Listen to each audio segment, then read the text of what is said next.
bakunzi ba Rwanda Gospel TV mugene kubasuhuza mu izina ry'umwami wacu Yesu Kristo. Uyu ni umunsi wacu wa 37 mu minsi 40 y'amasengesho. Ni iminsi Imana tugiye neza, ni iminsi tubonye ubuntu n'imbabazi ziva ku Uwiteka mu Imana, ni iminsi tubonye abantu bagirirwa neza, abantu batabarwa, abantu barengerwa, ni iminsi abari ingumba bagiye kuzabyariramo kuko bamaze gutwita, ni iminsi abashomeri bagiye gusubiramo bakajya mu kazi, ni iminsi abantu bagiye kongera bakazamurwa bakajya ku rundi rwego mu izina ry'umwami wacu Yesu Kristo. Rero nk'uko umunsi w'ejo twarimo tuvuga, turacyari ku ijambo rivuga kwambuka. Turasaba Imana iduha imbaraga zo kwambuka tuva 2020 bitwinjira 2021, kandi nitwambuka tugomba gusiga ibyatunanizaga byose, kandi twambuka tugomba gusiga ibyari intege nkeya tukambara imbaraga nshya mu izina ry'umwami wacu Yesu Kristo. Reka dusome ijambo riri muri Samueli wa mbere ibice byaho 30, avuga ngo Bamaleki batwika Sikulagi, Dawidi adahari.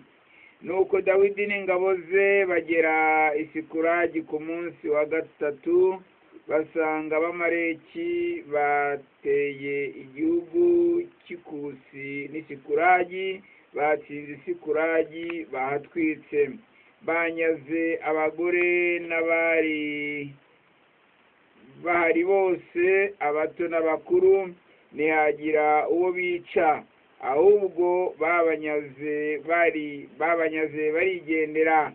Dawidi n'ingabo ze bageze mu mudugudu basanga bawutwitse, kandi abagore n'abahungu babo n'abakobwa babo banyazwe. Dawidi nabo bari kumwe baherako batera hejuru bararira, barahogora bagezaho batakibasha kurira. Kandi abagore ba Dawidi bombi, Ahinowamu umunyayezereli na Ayigayi wari mukanahari w'i Karumeli, nabo bari babanyaze. Nuko Dawidi n'ingabo ze 600 bari kumwe baragenda, bageze ku kagezi Besori, abari basigaye inyuma batakara aho. Ariko Dawidi n'ingabo ze 400 barakomeza, izindi 200 zirasigara. Zari zirembejwe bituma zinanirwa kwambuka akagezi Besori. Amen.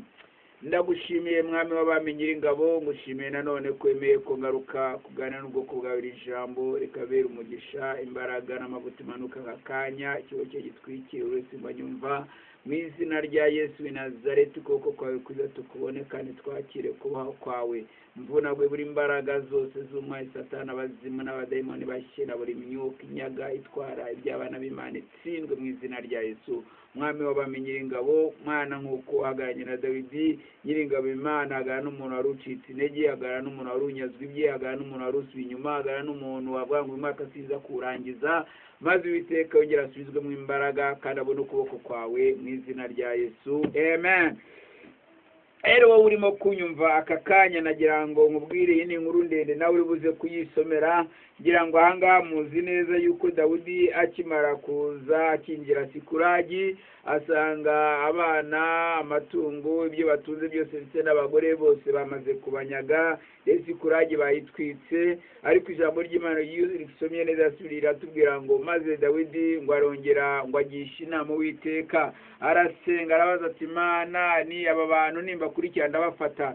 Ijambo ry'Imana riratubwira neza ngo maze Imana ibwira Dawidi ngo bakurikira bafata, kandi urashobora no kubarwanya ndetse ubaneshe mu izina rya Yesu. Nanjye ndavugana nawe uyu munsi wa none, kuko birashoboka yuko nawe waba warugeze mu mwanya ibyawe bisa nkaho byanyazwe, ariko ajya mubwire ngo uyu mwaka utarashi Uwiteka kuba Imana avugana nanjye, mubwire ngo haracyariho ibyiringiro yuko ibyo wanyazwe byose ugomba kubigarurirwa mu izina rya Yesu. Muri aya masengesho ndetse n'uyu munsi by'umwihariko narababwiye ngo icya mbere ugomba gukora kugira ngo Imana ishobore kuguha imbaraga zo kwambuka ugomba kwisobanukirwa. Dawudi arangije arisobanukirwa, amenya uwo ari we imbere y'Uwiteka umwami Imana, amenya yuko muri we hari Imana ishobora kumurwanira kandi agatsinda, amenya ko muri we hari imbaraga zishobora kunesha kandi zikagaruza ibyo bari batwaye byose. Ngo arangije arahaguruka afata ingabo 600. Izo ngabo zose ntabwo akomeje kugendana nazo, ahubwo yageze mu kagezi, arangije za ngabo agira gute asigarana ingabo nkeya abariza akomeza kujyana nazo.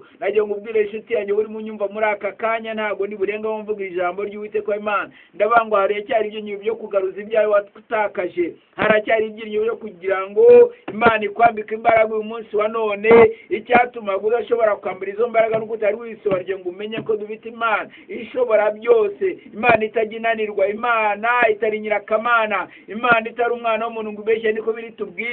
Rero ni wizera Imana ukizera imbaraga z'ijambo ryayo, Imana itewe kugaruza ibyawe byose byariwe n'inzige n'akagungu, Imana itewe guhembura ubuzima bwawe, Imana itewe kugusubizamo imbaraga. Ijambo ry'Imana rirambwira neza ngo abasore imigenda bazagenda baruhe, ariko abategereje Imana bazasubizwamo imbaraga. Dawudi yongera kwambara imbaraga mu izina rya Yesu. Oneza amatwi muri aka kanya, ongera wambara imbaraga kugira ngo ugaruze ibyawe wanyazwe, ongera wambara imbaraga kugira ngo wongere ugere aho ugomba kugera, ongera wambara imbaraga kugira ngo Uwiteka umwami Imana asoze umugambi mwiza ku buzima bwawe mu izina rya Yesu w'i Nazareti. Uyu munsi ndahanura ubuzima bwawe, vuga ngo Uwiteka umwami Imana ari kumwe nawe kandi itewe kugira neza. Nubwo ari umunyantege nkeya, nubwo abonaga ibikomeye n'ibidashoboka imbere yawe, Imana yongeye kugusubizamo imbaraga. Haguruka wakire kugira neza ku Uwiteka umwami Imana. Ku ijambo ry'Imana ryaratubwiye ngo abo bafite mu mitima yabo inzira zijya Siyoni, iyo bageze mu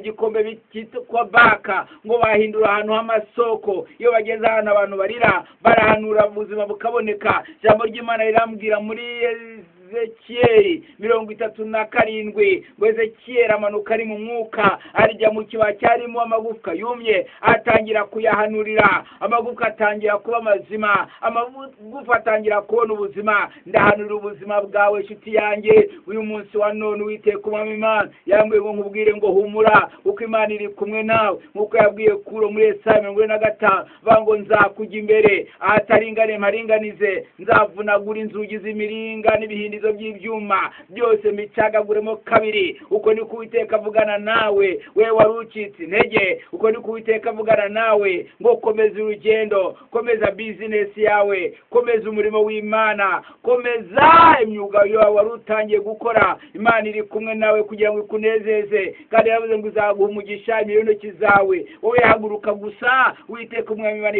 yitewe guhagarana nawe, yitewe kugira neza no kugukomeza mu izina rya Yesu. Uyu munsi wa 37 turimo dusoza amasengesho yacu. Reka imbaraga z'Imana, reka Mwuka Wera amanuke ku buzima bwawe. Yaravuze mu ijambo ry'Uwiteka umwami Imana ngo hanyuma y'ibyo azasuka umwuka wayo ku buzima bwawe, acira imbaraga z'Umwuka Wera zigutinyure kandi zigushoboze kugira ngo ushobore gufata icyo Uwiteka yagufatiye mu izina rya Yesu. Mana ndagushimiye unkurikiye muri aka kanya, imbaraga zawe zihembura zimanuke ku buzima bwe nk'uko Dawidi yagaruje akagaruza ibyo bari babanyaze byose mu izina rya Yesu. Nawe reka yambara imbaraga yongere kugarurwa ibye, reka yambara imbaraga yongere kugira ateganya kugera, reka yambara imbaraga ahindurirwa amateka n'ubuzima bwe mu izina rya Yesu. Uwo musore agiye mu gukora ubukwe, umukobwa agiye kurongorwa, umugabo agiye mu kazi yongera abyare, uwo wari umaze amezi 12 yarananiwe kubyara mu izina rya Yesu ndagusengeye nyuma y'iminsi 3 gusa mu izina rya Yesu umwana arabavutse mu izina rya Yesu. Ntabwo iyo nda yawe igomba kurenza iyo minsi imezi 9 abandi babyariraho, nubwo ugeze kuri uwo munsi, nubwo umaze kujya muri 12 mu izina rya Yesu genda ubyare. Ndagushimiye mwami w'abami, ndagushimiye ko mubyeyi ugiye kubyara, ndagushimiye Uwiteka Nyiringabo Imana kuko wihesheje icyubahiro kandi ukaba ugarutse gukora imirimo n'ibitangaza mu izina rya Yesu. Amen. Ushobora kumpamagara kuri nimero 0788430085. Imana ikumera umugisha. Turakomeza n'inyigisho gusa ugomba kwambuka uyu mwaka aho wagusanze, ntabwo ugomba kugusiga mu izina rya Yesu. Amen.